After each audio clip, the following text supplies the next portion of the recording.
YG와 JYP의 책걸상.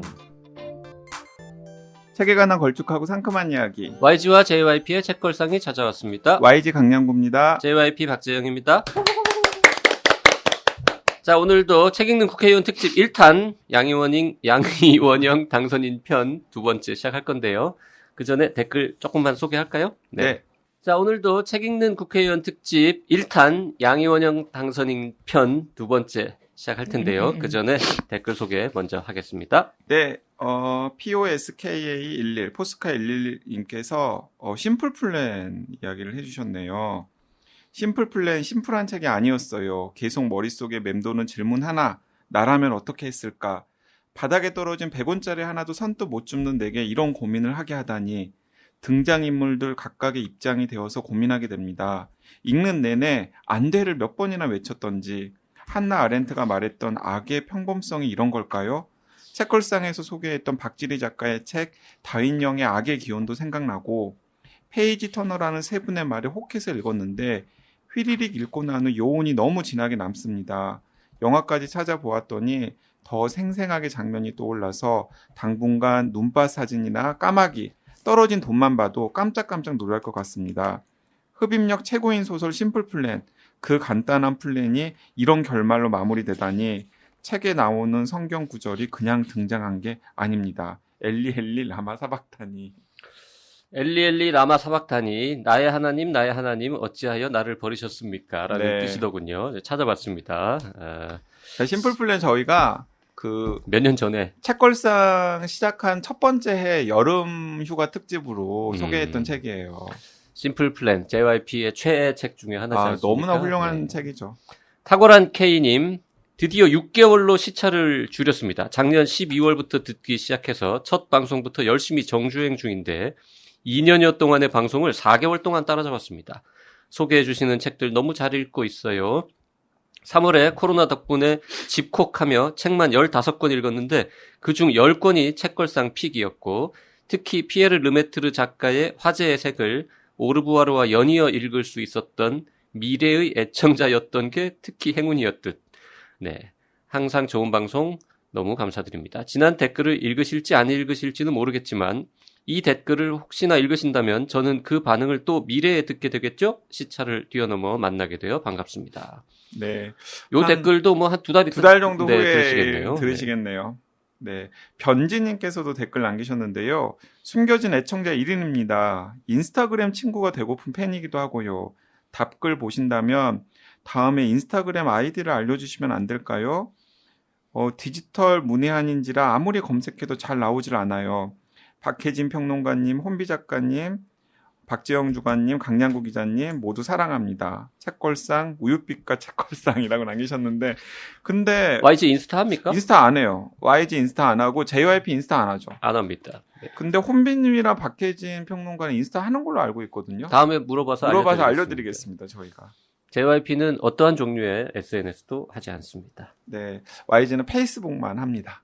네. 자, 지난 시간에 이어서 양이원영 당선인. 양이원영 당선인님은 네네네. 인스타 하세요? 사진 몇 개 올려놨어요. 네, 계정은 있으시구나, 그러니까. 네, 몇 개 올려놨는데, 네, 페이스북 주로 하죠. 네. 그 이상도 하기 힘들더라고요. 앞으로 더 열심히 하시는 겁니까? 네네. 전 그 페이스북에다가 그렇게 적어놨어요. 그러니까 댓글은 제가 답은 못해도 읽는 건 어쨌든 읽겠다. 제가 하겠다. 네. 그러니까 그러면 앞으로 국회의원 양이원영과 커뮤니케이션 하기 위해서는 페이스북. 양이원영 당선인의 페이스북에다가 댓글 달고 그래라. 네네. 그렇게만 주셨군요. 하시면 그거 말고 제가 여러 개를 할 자신은 없고요. 네. 아마 다른 거는 다른 보좌진들한테 좀 부탁을 드리고 하더라도 페이스북만큼은 제 공간으로 하려고 노력하는 중입니다. 네. 네. 자, 저희가 미리 드렸던 질문인데 이거 정말 어려운 질문이죠. 저는 누가 나한테 이런 질문하면 되게 싫어합니다. 네. 내 인생에 가장 큰 영향을 준 책이 뭐냐. 여러 개 있어요. 여러 개. 네. 근데 어렸을 때부터 책 읽기를 좋아하시긴 하셨죠? 그러니까 지난번에 고백한 것처럼 나이 들어서 책을 많이 못 읽었지만 어릴 때는 책을 끼고 살았죠. 그렇죠. 네, 엄청 좋아했어요. 특히 뭐 어머니가 사주신 그게 20권짜리였나 30권짜리 세계 위인전 세계 세계 위인전. 위인전. 그다음에 60권짜리 무슨 세계 문학전쟁. 네네네네 그런 책들 그런 책을 보통 한 권을 뭐 적게 읽어야 두세 번 아니 어떤 오. 거는 한 5번 6번씩 읽은 것도 있고요. 책 읽는 걸 엄청 그 좋아했어요. 어머니가 보람 있으셨겠습니다. 되게 전집 네네. 사주면 애들이 안 보걸라. 저는 백과사전 읽는 것도 굉장히 좋아했었어요. 어릴 때. 그러니까 그때만 하더라도 이제 그때라는 게 한 70년대 80년대인데 그때만 하더라도 읽을 것들이 사실 많지가 그러니까. 않았잖아요. 예, 그러니까, 집에 있는 게 전부였죠. 예, 집에 있는 그 소소한 읽을 거리들을 도서관도 너무 멀었고. 네, 2번, 3번씩 읽는 네, 일이 네. 굉장히 많았던 것 중학교 같아요. 때는 그거 뭐죠? 하대치 나오고 왜 위안부와 북한군과 국군의 그 소설. 여명의 눈동자. 네. 그거를 이틀인가 3일 만에 밤새서 읽었어요. 그 그건 중학교 10권짜리 때. 예, 그 예. 여명의 눈동자 네. 책을. 중학교 때 그때 외가댁에 갔는데 외가댁에 이모가 이모방에 있었죠. 예, 예. 그러니까 책 읽는 거 엄청 좋아했었어요. 근데 책 읽는 걸 JYP는 여명의 눈동자는 드라마밖에 모르죠? 드라마도 안 봤습니다. 드라마도 심지어는 안 봤어요? 예. 근데 책을 제가 언제부터 읽기 싫어했을까를 생각해보면, 사실은 최근에는 오히려 이제 좀 책을 다시 읽고 싶은 생각이 들긴 한다 그랬는데, 사실 학생운동할 때 세미나 하면서 읽은 책이 너무 싫었어요. 재미없는 거를 읽으라 그러니까. 그러니까. 그리고 동의가 안 되는 것도 너무 많았고, 네. 근데 되게 일방적이었잖아요. 그 당시에 그렇죠. 세미나라는 게. 그때 막 진짜 그 조악한 번역에 사실 선배들도 이해를 못하는 무슨 마르크스주의 철학 이런 책들을 막 그러면서 읽으라고 그랬었잖아요. 책을 좀 멀리하게 됐던 것 같은 느낌이 들어요. 오히려 과학책은 굉장히 좋아했고 네. 동화 사이언스나 뭐 이런 식의 책들은 엄청 좋아했는데 사회과학 책을 해서 엄청 싫어했던 기억이 좀 나요. 하여튼 네. 어릴 때든 청소년기든 네. 아니면 뭐 대학생 때든 뭔가 하여튼 지금까지 또 기억에 남는 내 머리를 꽝 때렸던 책 뭐 이런 거 좀 한두 개만. 꽝 때렸던 책이라 뭐 어릴 때는 그 많은 이제 위인전들이 많았고 그다음에 그런 문학 전집 같은 거에서 이러저러한 책들을 많이 봤는데 뭐 로빈슨 크루소나 뭐 이런 모험에 관련한 책들을 굉장히 좋아했고 그리고 위인 중에서는 이순신을 그렇게 좋아했는데 그 이후에 이제 김훈의 카레 노래를 보면서 정말 개인적으로 막 사랑에 빠지는 듯한 느낌이 들 정도로 좋아했어요. 그러니까 이순신이라는 개인 예. 자체가 그냥 너무나 좋았군요. 너무 좋았던 거죠. 근데 그거를 예전에는 그냥 위대한 사람으로 봤던 거를 김훈의 카레 노래를 보면서 한 명의 사람으로서 이제 그 고뇌와 그 결의와 그 헤쳐나가는 의지와 뭐 이런 것들이 너무나 생생하게 나오잖아요. 심지어 내 인생의 롤모델로 이순신을 삼아야 되겠다 이렇게 생각하신 건 아니에요? 뭐 그렇게까지는 아니지만 네. 저는 이제 너무 존경스럽고 그래서 제가 이제 지난번에 제안 받고 나서 이러저런 생각을 하면서 내 인생 영향을 미친 책이라기보다 미친 인물인 것 같아요. 네. 이 사람이. 왜냐하면 제가 길 걸어가다가 누가 쓰레기를 버리면 그거를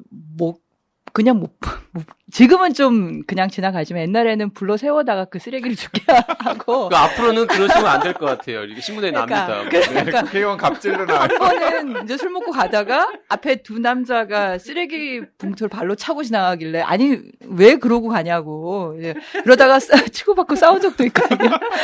그러니까 저는 그런 누가 잘못하는 거에 대해서 못 견뎌야 할까. 제가 그걸 알게 되면 내가 모르고 지나가면 어쩔 수 없는데 제가 그걸 알게 되면 왜 그걸 못 견디고 꼭 말을 해야 되고 꼭 이래야 될까? 그게 이 위인전 때문이 아닐까? 뭐 그런 생각이 한번 들었어요. 네. 이제 만약에 현직 국회의원이 지나가던 취객이 쓰레기 버리는 거를 보고 나무라다가 시비가 붙어가지고는 뭐 폭행 사건이 벌어졌다. 무서워서도 못해요. 아니, 근데 이러면은 되게 유명해지지 않을까요? 네, 미담이 되지 않을까요?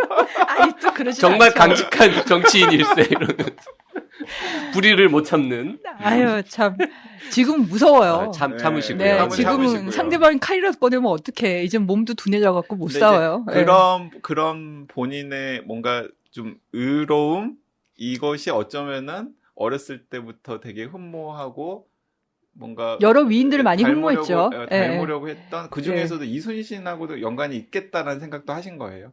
그러지 않았을까. 그 이후에 이제 아마 김훈의 카레 노래가 또 결정적인 영향을 미친 것 같기도 하고. 예. 가장 좋아하는 작가는 그럼 김훈입니까?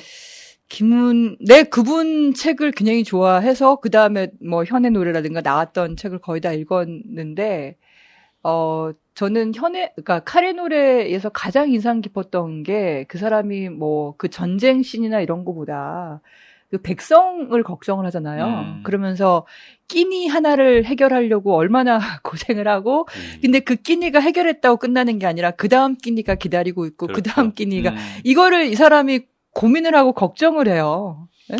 그 밥 네. 먹는 거와 관련된 그 묘사 서술이 굉장히 많이 나오죠. 네. 그러니까 사람이 먹고 사는 문제가 그러게요. 얼마나 중요하고, 그러니까 얼마나 이 사람은 땅에 딛고 있는 사람인지, 발을 자기 땅에 딛고 있고, 그냥 꿈만 꾸는 사람이 아니라, 그래서 전쟁을 할 때도, 참고 기다려서 자기가 확실하게 과학적으로 모든 거를 다 준비를 한 다음에 그 싸움에 임하잖아요. 그리고 그걸 승리로 이끌어내고. 왜냐하면 굉장히 현실적인 사람이고. 그래야 사실은 이제 네. 자기를 믿고 따르는 군인들의 희생을 최소화할 수 있으니까. 그러니까, 예. 그런 거에서 굉장히 그러니까 그냥 함부로 나대지도 않고, 그러니까 공중에 떠 있는 것도 아니고, 굉장히 현실에 기반하면서, 그 따뜻한 감정을 가지고 있으면서 냉철한 머리와 그리고 힘을 가지고 있는 사람, 실력을 가지고 있는 사람이다. 그게 그 책에 적나라하게 드러나죠. 네. 그러면은 내 인생의 책은 뭐냐 이런 어려운 질문에는 그거는 제가 답을 드리기는 좀 어려워. 아까 뭐 네. 체르노빌의 목소리 같은 거 중요한 책 중에 하나 아닙니까? 그 체르노빌의 목소리 같은 경우는 그 방송 시작하기 전에 잠깐 사담 나눌 때 2번, 3번 읽었다고. 그리고 두 번 읽었죠. 올 초에도 다시 한번 제가 읽으려고 그건 시도했다고. 이제 2011년에 애를 낳고 나서 바로 읽고 그다음에 최근에 한번 또 읽었는데 네.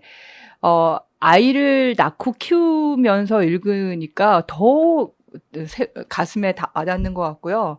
이게 이제, 나이를 들면서 더 안정을 추구하는 이유 중에 하나가, 생명에 대해서 더 경외감을 느끼기도 하고, 더 눈물이 많아지는 것 같아요. 그러니까, 2014년 세월호 사태 때도 그 이후에도, 그냥 가만 앉아있다가도 울고, 걸어가다가도 울고, 이렇게 하는 그렇게 하게 될 수밖에 없었던 게 아이를 낳고 키우기 때문에 그런 것 같거든요. 근데 이 체르노빌의 목소리를 읽으면 그 방사능이라는 게 이 사람들이 뭔지 잘 모르잖아요. 그렇죠. 그것이, 그걸, 사고를 수습하려고 투입된 군인들이나 소방관들의 가족들, 부인이 어떻게 그 고통을 대면하고 그 이후에 남겨지면서 그 고통 속에 살아가는지, 그리고 아이들이 뭘 알겠어요.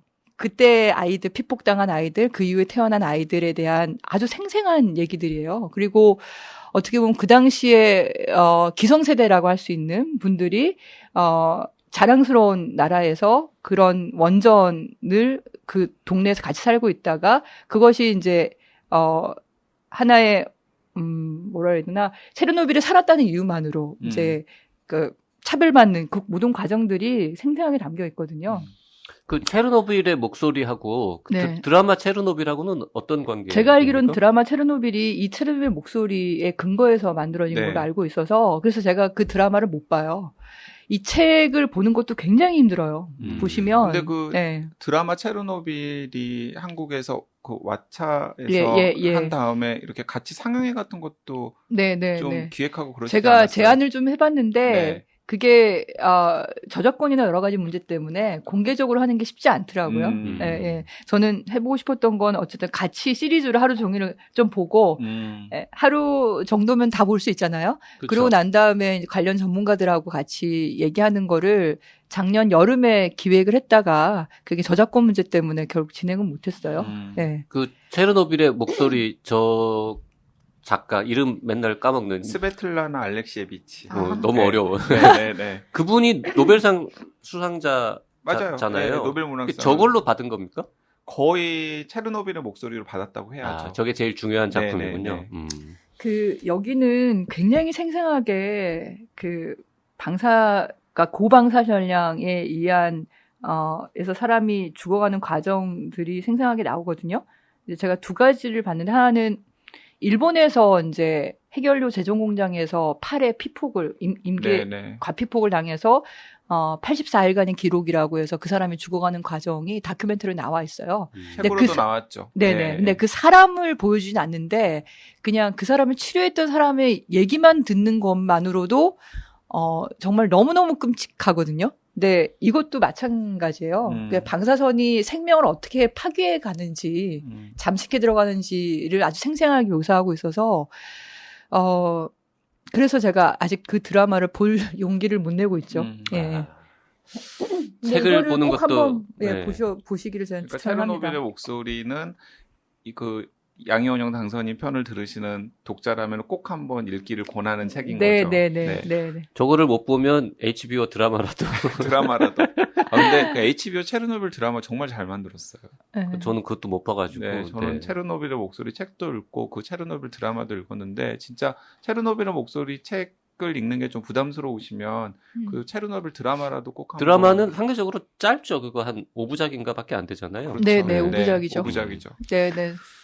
그 비문학 쪽에서는 그럼 진짜 좋아하는 작가 없으십니까? 비문학? 네, 아까 이제 문학 쪽은 김훈 선생 말씀하셨고 네네네. 논픽션이나 이런 쪽. 그러니까 비문학. 소설 네, 아닌 소설 모든 아닌. 장르에서. 그러니까 제 제레미 리피킨 이분을 되게 좋아하죠. 그래서 네네. 책도 가지고 오셨네요. 네네네. 네. 이분은 뭐 3차 산업혁명에 대한 네. 거나 뭐 제레미 최근에 리프킨은 사실 제일 많이 알려진 책은 뭐 노동의 종말이나 소유의 종말 같은 책인데 네네. 오히려 그런 책보다는 네네. 가지고 오신 책은 다른 책이네요. 이 책은 이제 한계비용 제로사회라는 책인데요. 제가 이제 제가 어떤 지금의 에너지 전환, 그러니까 탈핵이나 반핵 운동에서 시작을 했지만 그거는 현장에서부터 시작을 한 거였고, 네. 그리고 방사선의 생명의 피해, 그러니까 방사선에 의한 영향, 그 생명이 어떻게 말살될 수 있는지에 대해서 그 공포로부터 시작을 했다면, 그럼 그것에 대안은 무엇인가에 대한 공부를 하면서 봤던 책 중에 하나가 작은 것이 아름답다의 E.F. 슈마허. 예, 이 네. 책과 그다음에 제레미 리프킨의 뭐 산업혁명, 3차 산업혁명에 대한 네. 책, 그다음에 한계비용 제로사회, 최근에 글로벌 그린 뉴딜, 네. 이런 책들이 저한테 굉장히 큰 영향을 미친 책이에요. 음. 그러니까 특히 한계비용 제로사회에서 놀라운 것 중에 하나가 제가 전 생물학이나 화학을 공부했지만 석사는 경제학과 경영학을 했거든요. 그렇죠. 네, 그게 이제 에너지 산업을 이해하고 싶어서 그리고 원전이 너무 싸다 그러니까 정말 싼지를 알고 싶어서. 그러니까 엄청 부지런하신 분이에요. 그러니까. 네. 그러니까 활동하다가 또 대학원에 들어갔고 그리고 잠시 독일로 유학도 다녀오신 걸로 네네, MBA 기억나는데. 하고 싶어서 이제 네네. 독일에 그러니까 필요한 MBA라고. 책은 많이 읽으시는 거예요. 쾌락 독서가 부족한 거지. 그게 쾌락 독서인가요?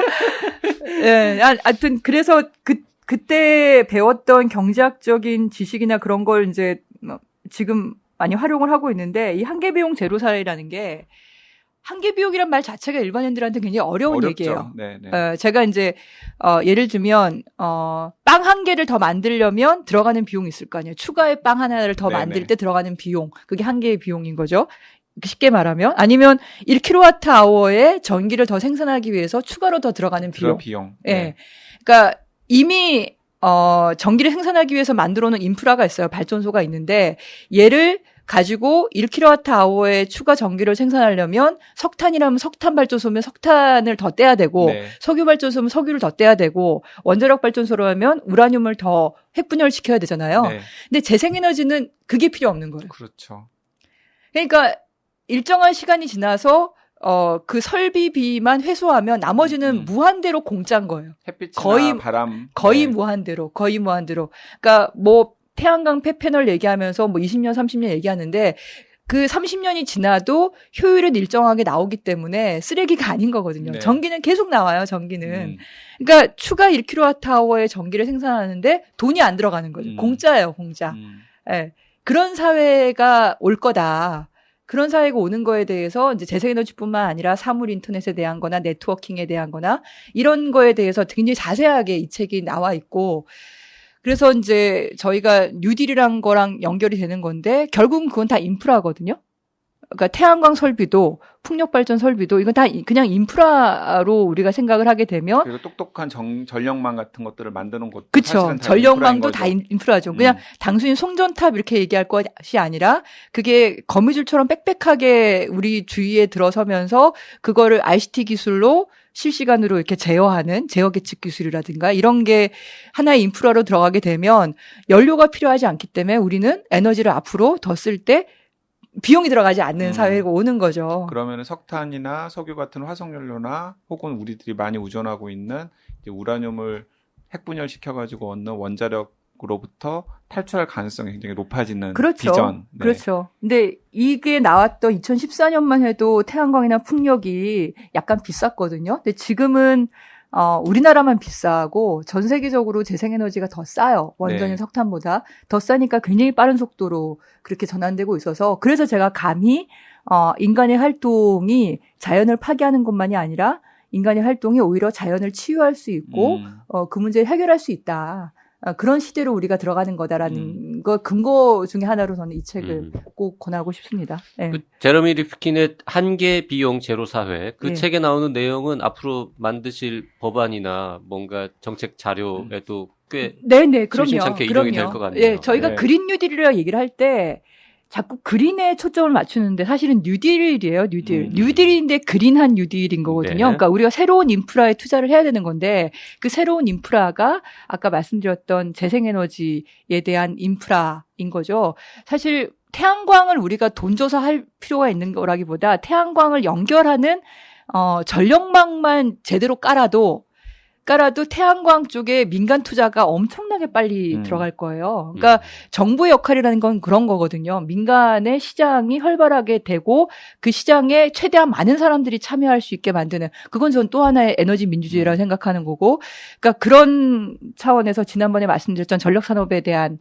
이해라든지 이런 책이나 이런 한계비용 제로사회에 대한 책들을 이해하게 되면 우리가 미래 산업에 대한 거나 우리가 지금 해야 될 일들이 보이지 않을까 싶습니다. 한계비용 제로사회가 약간 어려워 보이시는 분들은 그 제레미 리프킨이 작년에 편에서 이제 올해 번역이 되어 나온 글로벌 그린 뉴딜이라는 네네. 책이 있거든요. 예. 그 글로벌 그린 뉴딜에 보면은 그 제레미 리프킨이 구상하고 있는 새로운 에너지 정책이나 혹은 새로운 사회 시스템을 어떻게 만들지에 대한 것들을 이 뉴딜 정책이랑 연관지어가지고 잘 설명을 하고 있으니까 관심 있으신 분들은 한번 읽으셔도 좋을 것 같다는 생각이 듭니다. 그린 뉴딜? 네. 그 책이 더 쉽습니까? 그럼 저거보다? 글로벌 좀더 그린 쉬워요. 뉴딜이 좀 더 쉬워요. 예. 이거 좀 약간 어려운 책인데 보다 이제 좀 자세한 네네네. 이야기가 있는 거죠. 제러미 리프킨 책 워낙 많은데 그 중에서 최고는 뭐라고 생각하십니까, YG는? 저는 노동의 종말이나 소유의 종말을 열심히 읽었었어요. 최고가 뭐라고 딱 찝기는 어렵지만 네. 그 종말 시리즈. 저는 의외로 그 육식의 종말 그거 정말 재밌게 잘 읽어요. 육식의 종말. 육식의 종말을 읽으면서 나도 고기를 적게 먹어야 하나 이런 고민을 했는데 그러긴 어려울 것 같고 남들은 좀 적게 먹었으면 좋겠다 이런 생각을 했던 기억이 나고. 근데 이제 리프킨이 이제 본인도 굉장히 많은 자원을 가지고 자원과 영향력을 가지게 된 사상가의 반열에 이제 들어섰잖아요. 그러면서 본인의 지금까지 내놓았던 여러 가지 생각들을 좀 이렇게 다 모아가지고 이제 어떤 구상으로 청사진 같은 구상으로 만들어 놓은 책들을 최근에 펴내고 있는데 그 다 요약한 책이 아마 글로벌 그린 뉴딜인 그런 것 같아요. 네네. 그래서, 요약한 책 같아요, 네. 그 책은. 네. 그러면 저도 네. 이제 제러미 리프킨 한동안 안 읽었었는데 간만에 글로벌 그린 뉴딜 한번 도전해보고 싶은 마음이 생기네요. 요거는 2020년에 나온 책이거든요. 네. 그 이어서 그냥 바로 그럼 여쭤보면은 네. 분명히 이제 집무실에도 예. 그 집무실 방 배정이 5월 30일, 5월 31일 뭐 그때쯤 아마 되는 걸로 알고 있는데요. 그 전에 되겠죠. 31일부터. 5월 중순 정도에 될 텐데, 네. 근데 이제 방을 빼주시는 분이 그러니까, 일찍 빼주시면. 그렇죠. 빼고 들고 이런 게 있으니까. 아, 그렇구나. 네. 앞에 세입자가 나가야 들어가는 거구나. 근데 그분들도 어쨌든 임기는 한 5월 30일까지이기 때문에 29일까지. 29일까지. 그러니까 버티면은 그냥 29일까지 안 빼도 되는 거죠. 뭐 버틴다기보다 아무튼 뭐 좀 늦게 빼실 수도 있죠. 네. 근데 어쨌든 집무실로 이렇게 짐을 들어가면 그 평소에 좀 가까이 두고 싶었던 책들도 몇 권 가지고 들어갈 텐데 네네. 그 집무실에 꼭 챙겨가고 싶은 책들이 몇 권 있으신가요? 이걸 제가 지난번에 소개해드렸죠. 글로벌 그린 뉴딜, 네, 핵발전소 노동자, 네네. 에너지 혁명 2030 토니 세바의 네. 책이죠. 예, 2030. 그다음에 전력산업의 미래, 그리고 한계비용 제로 사회, 이런 체르노빌의 목소리, 작은 것이 아름답다, 이런 책들. 지금까지 말씀하신 네, 책들 네. 거의 다 들고 가시겠다는 거고요. 예, 네. 예, 그런 책들을 들고 그리고 가고 실제로 이 싶죠. 스튜디오에 바리바리 싸가지고 오셨어요. 아, 네. 책들을 다 보고 지금 이야기를 하시는 거예요. 예, 보면서 얘기하는 게 좋을 것 같아서. 그리고 그때 말씀드렸던 노자의 말, 네, 이 책은 가끔이라도 이렇게 보고 싶고, 아, 원은 닫혀야 한다. 이게 참 고전인데, 그쵸? 네, 고전이죠. 네, 원은 이건 닫혀야 대학교 한다. 때 대학교 제가 때 많이 읽었던. 예, 읽었고, 그 뭐라고요? 그때 원은 뭐 나 원은 모르. 닫혀야- 데리 카머너라고 하는 음. 분이 쓴 원은 닫혀야 한다. 원은 닫혀야 닫혀야 한다. 한다. 열리면 이게- 안 되고. 얘가 이 책이 절판돼가지고, 그때 학생들이 다 타이핑해서, 맞아요. 어, 재본해가지고 읽고 재본해서 그랬어요. 그 책 저 아직도 가지고 있어요. 음. 원은 닫혀야 한다. 음. 이거 고전 중에 고전인데. 그러니까 부제가 음. 부제를 보시면 대충 어떤 내용인지를 아실 것 같은데 Nature, Man and Technology예요. 그러니까 자연과 사람과 기술이 어떤 관계를 가져야 되는지에 대한 2014년에 다시 출간된 다시 걸 출간됐어요. 보니까 아, 출간됐어요, 네, 다시? 구할 수 아. 있을 것 같습니다. 근데 네, 원작은 1971년에 나온 책이에요. 네. 네. 71년. 네, 71년. 네. 근데 당시에 그 대학생들 중에서 뭐 환경운동이나 과학기술 운동 이런 데에 관심 있는 분들이 필독서로 꼭 읽어야 될 고전이었었죠. 맞아요. 네, 네. 네. 예. 전 두 가지 버전으로 있어요. A5도 있고 네. A4도 있고 제본. 둘 다 재본한 걸로. 아, 하나는 복사한 책이고 하나는 재본한 책. 예, 그렇게 가지고 있어요. 근데 지금 에너지가, 그러니까 좀 이렇게 큰 틀에서의 접근이 좀 필요한 것 같아요. 에너지, 쓰레기, 그쵸. 네. 인간의 활동, 이 모든 것이, 자연 환경에 최소화시키면서도 인간 활동이 가능하다. 예, 그런 전제가 저는 필요할 것 같아요. 사실 지금 녹음하고 있는 시점에서도 끝나지 않은 바이러스 유행도 방금 말씀하신 것과 이제 때려야 뗄 수 없는 관계를 가지고 있잖아요. 그렇죠. 네. 네. 네. 그 집무실에 가지고 갈 책, 예. 거기 이제 방이 좀 크잖아요. 네. 책꽂이가 넓은 걸로 알고 예. 있는데 예. 책 목록이 좀 부족하시면 아, 네, 네. 수상한 질문, 위험한 생각들, 네, 네, 네. 과학의 품격 이런 책들이 아, 있습니다. 네, 네, 여기 지금 그러네요. 옆에 있는 이분이 쓰신 네, 책들인데 네. 예. 네. 일하시는데도 도움이 될 좋은 책들이고요. 이름을 강양구로 검색해서 그 책 다 사서 가져갈게요. 네네. 아, 예, 네. 감사합니다. 그래도 책 넣을 공간이 남으시면 네. 저희 책걸상 앞에 방송을 좀 들어보시면 네네네. 그리고 저는 같이 또 이제 읽고 싶은 책 중에 하나가 뭐 이미 다 유명한 책이라서 알고 계시겠지만 그 채식주의자 이 책도 제가 재작년에 읽었나? 네, 이 책을 읽고 그다음에 지난 봄에 82년생 김지영이란 영화를 봤어요. 이 둘이 굉장히 밀접한 그 네. 감성이 다 있는 것 같아요. 그러니까 결국은 사회적 폭력에 대한 얘기인 것 같아요. 그렇죠. 네. 네. 그러니까 제가 그러니까 한강 작가의 채식주의자 하고 82년생 82년생 김지영 김지영 둘 다 폭력에 대한 책이에요.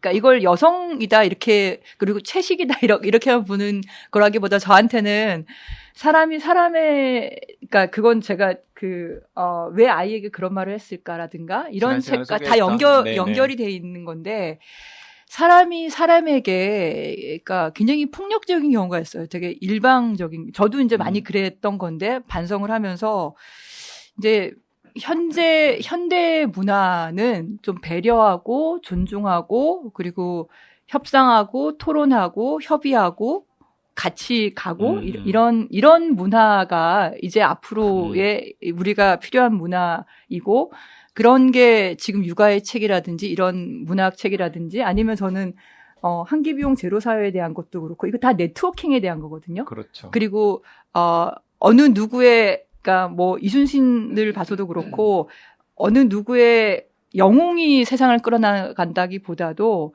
그 사람도 지극히 이제 땅과 백성들의 시각에 중심을 가지고 있잖아요. 그러니까 굉장히 많은 사람들이 참여하면서 서로가 존중하면서 사회적으로 토론하면서 가는 사회. 그러니까 예. 따지고 보니까 방금 소개한 책들이 그 양효은영 당선인님께서 말씀하신 걸 듣고 보니까 약간 서로 협력하고 공유하는 네네. 그런 그게 키워드가 다 좀 이렇게 다 맞닿아 있는 것 같네요. 맥이 다 있어요. 작은 것이 아름답다도 그렇거든요. 네. 이것도 이제 얼굴에 기술을 한 시장, 인간의 얼굴을 그러니까 인간의 얼굴을 인간의 얼굴을 한 기업, 인간의 얼굴을 한 기술, 인간의 얼굴을 한 시장, 네. 다 연결돼 있다고 생각해요. 그렇다고 뭐 대기업이 다 나쁘다 생각하지는 않지만 대기업도 역시나 인간의 얼굴을 하려고 끊임없이 노력을 하잖아요. 근데 그러기 위해서 노조의 중요성이라든지 사회적인 개입의 중요성, 근데 정보의 투명성 이게 다 연결이 되는 거라고 생각하거든요. 저는 큰 이름으로 그건 다 민주주의라는 이름으로 같이 가는 거지. 그게 뭐 남과 여의 대립이라든가 기성세대와 새로운 세대의 투쟁이라든가 이렇다기보다 협력과 존중, 배려 이것이 다 얽혀 있는 것 같아요. 그래서 저는 이런 책들을 읽으면서 그런 느낌이 다 있는 것 같아서 예. 계속 배우는 것 같습니다. 예. 그 작은 것이 아름답다도 이제 굉장히 오래된 책인데 지금 네, 찾아보니까 73년에 나온 네, 책이고 맞습니다. 예, 이것도 고전이에요. 원은 네. 다채한다 71 71년, 네, 작은 네. 것이 아름답다 73년. 70년대 초반 책부터 최근에 나온 글로벌 그린 뉴딜까지 지금 여러 개의 책들을 말씀하셨는데 굉장히 서로 연결되어 있고 있고 일맥상통하는 이게 서구에서 저는 이제 그 환경운동, 녹색당 그런 흐름이 됐던 배경이 되었던 책들이죠. 책들이고 우리나라도 그런 논의와 이제 사유가 좀 필요하지 않을까. 그래서 지금도 여전히 유효한 책이다라고 생각합니다. 제가 그 문학 작품 너무 안 읽으시는 것 같다고 자꾸 구박했더니 지금 채식주의잖아요. 82년생 김지영 같은 거 봤다라고 지금 말씀하신 것 같고. 그리고 저는 문학 작품 중에 매년 사는 책이 있어요. 어떤 거 이상 문학상. 네네. 이상 문학상 수상 작품집. 네, 그거를 제가 2001년부터 거의 매년 사서 읽었거든요. 그러면 그 책을 읽어보면 본인에게 그 허락한 유일한 쾌락 독서입니까? 그렇죠. 네. 그것도 짧잖아요. 네, 짧죠. 예. 짧잖아요. 그리고 여러 편으로 단편으로 네네네. 나와 있기도 하고 하니까 이게 말씀드린 것처럼 6개월에 걸쳐서 읽지 않아도 되는 바로바로 소화할 수 있는 그런 책이라서 그리고 그 시대에 가장 중요한 어떤 시대적인 조류 같은 네네네. 게 반영되는 근데 작년에도 보면 고양이와 이혼한 부부와 육아와 이런 게 같이 담겨져 있는 그런 책이 대상을 받았거든요. 네. 네. 근데 올해는 제가 안 샀죠. 그 논란 때문에. 그래서 갑자기 좀 마음이 그래서 아직은 안 샀어요. 예. 문학동네에서 나오는 네네. 뭐 젊은 작가상 수상 작품집. 네네. 그거 보셔도 됩니다. 네, 젊은 작가상. 네, 이상문학상보다 조금 더 거의 비슷하지만 조금 더 젊은 작가들이 받는. 네. 알겠습니다. 네. 이 이미지 관리 차원에서 하신 말씀이 아니시기를. 어떤 거요? 그러니까 요즘 그 사람들의 관심사나 막 네네네. 문학 작품도 다 보고 나 이렇게 다는 딱딱하고 아니고 막 하루 종일 환경 아니고 생각만 하는 사람 아니다. 네, 많이 못 봅니다. 네. 사실 별로 이렇게 이미지 관리 이런 거 잘할 사람이 아니에요. 네. 소신 발언 그거 하시는. 소신 발언. 근데 어쨌든 제가 이번에 이 방송 준비하면서 좀 깜짝 놀랐던 사실이 있는데 양현영 당선인이 저는 당연히 책이 있으리라고 생각을 했어요. 제 책이요? 네. 그런데 개인 저서가 없는 것 같더라고요.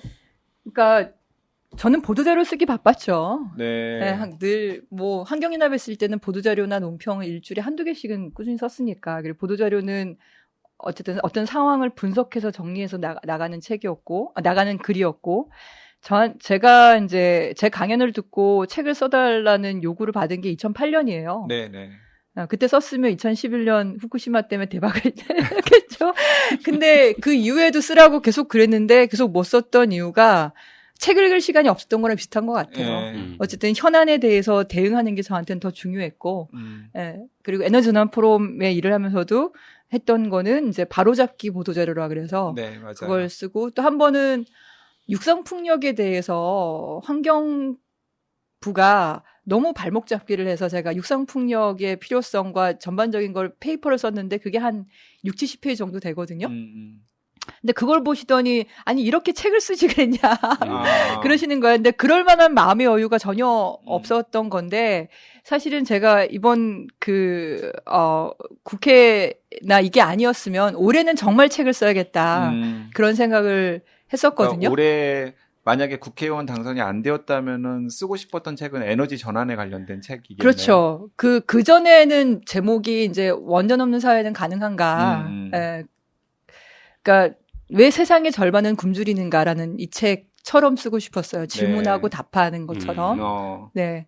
그러니까 우리가 생산하는 그러니까 어린아이가 질문하면 거기에 대해서 막 이렇게 네, 조곤조곤 어린아이보다 설명해 주는 청소년이 청소년. 정도 한 중학생 정도, 음. 중고등학생 정도가 질문하면 답변할 수 있는 책으로 그렇게 가볍게 쓰고 싶은 것도 있고 또 한편으로는 보도자료처럼 좀 자세하게 쓰고 싶은 욕심도 있고 그런 걸 써야 되지 않을까. 그리고 한 번은 그 책도 샀었어요. 저기 대한민국 블랙아웃이라고 왜 아까 저번에 말씀드렸던 최연애 의원이 네네. 에너지 전환에 대해서 반대하면서 쓴 책, 그거에 대한 반박책을 한번 써볼까 이런 고민들을 했었죠. 네. 근데 이제 국회의원이 되면은 책을 꼭 한 권은 쓰시더라고요. 출판 기념회 때문이라도. 네네. 네. 그렇게 그래서 억지로 출판 기념회를 위해서 쓰는 책 말고 네. 진짜 좋은 책 네. 네, 언제가 될지 모르겠지만 네. 네, 기대를 많이 하고 있겠습니다. 고맙습니다. 의정 활동 하시면서 좋은 책 쓰는 거는 진짜 어려울 것 같긴 합니다. 같아요. 어려울까요? 네. 네.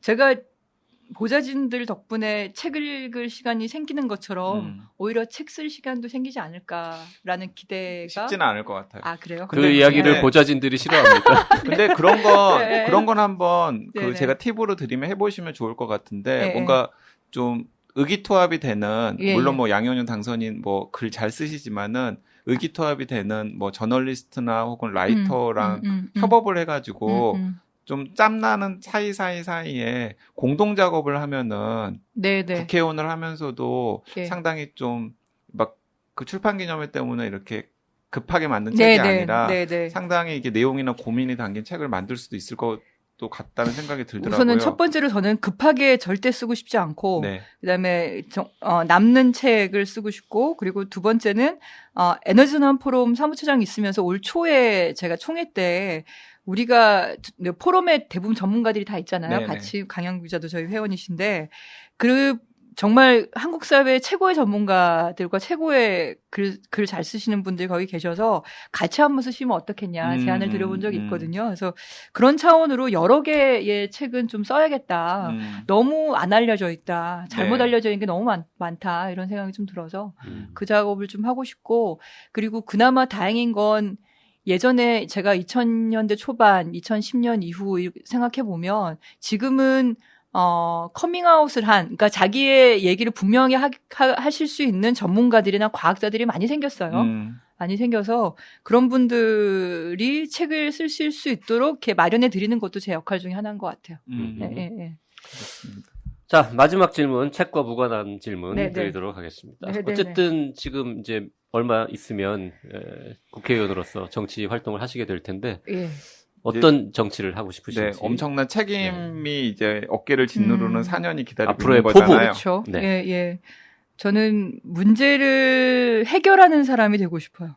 문제를 해결하는 사람. 이제 문제를 제기하는 거는 지난 20년 넘게 많이 했거든요. 그러니까 제기한 문제들을 어쨌든 풀고 해결하고 그게 국가가 할 수 있게, 국가의 책임으로 할 수 있게 만드는 거를 하고 싶고, 그리고 일하는 국회의원 또는 전문가형, 그러니까 활동가형 국회의원, 전문가형 국회의원이 되고 싶은데 이런 말을 하면 보좌진들이 굉장히 힘들겠죠? 그렇죠?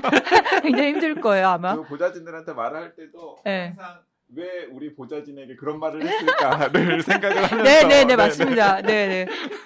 그래서 말이 점점 느려지는 것 같아요. 말이 오히려. 점점 느려져요. 이 말을 하는 게 제가 머릿속에 있던 그 많은 거를 한번 한 바퀴를 돌고 나와야 되지 않을까 싶은 생각이 그러니까 들어서. 자체 필터링을 하시는군요. 그렇죠. 그런 네. 고민들을 계속 할 수밖에 없는 것 같아요. 네. 알겠습니다. 자, 그 지난 시간이랑 이번 시간 방송 들으면서 아마 그 양이원영 당선인의 환경운동가 때의 모습을 기억하시는 분들이라면 기대도 되셨을 테고 또 이 방송을 통해서 처음 접하시는 분들은 아 저런 분이 정치인이 되어서 활동하면 어떤 모습을 보여줄까 기대도 많이 되셨을 것 같은데 지금 포부를 밝히셨으니까 4년 후에 한번 진짜 저런 정치인으로 기억이 되는지 그때 제가 쓴 책을 가지고 같이 한번 토크하시죠. 그때까지 책걸상 하고 있다면요. 네. 아니면 1년에 한 번씩? 1년에 한 번씩이라도. 네. 좋은 책 쓰시고 좋은 의정 활동 하시면서 지금 이제 제가 느낀 게 그동안 읽으신 책들 여러 권을 얘기하셨는데 정말 진짜 한 길로 일로 매진해 오셨구나. 읽으신 책들 대부분들이 다 뭔가 하여튼 연결이 되는 네. 그동안 해오셨던 활동들하고 다 관련이 있으신 것 같아가지고 야 진짜 전문가 국회의원 한 명 나왔구나 이런 느낌이 막 듭니다. 아니 그리고 또 책이 사람과 상호작용하면서 어떻게 한 사람의 인생에 영향을 줄 수 있는지를 보여주는 산 증인 같다는 생각 들어요. 네. 본인은 너무 바빠서 책이랑 한동안 멀어졌었다라고 이야기를 하지만은 그렇지 않은 것 같다는 생각도 들고 저도 오늘 이야기 들으면서 여러 가지 생각들이 많이 들었습니다. 네. 고맙습니다. 네. 자 4년 동안 엄청난 활동 하시기를 네. 기대하면서 또 응원하겠습니다. 감사합니다. 나와주셔서 감사합니다. 네, 감사합니다. 네, 감사합니다.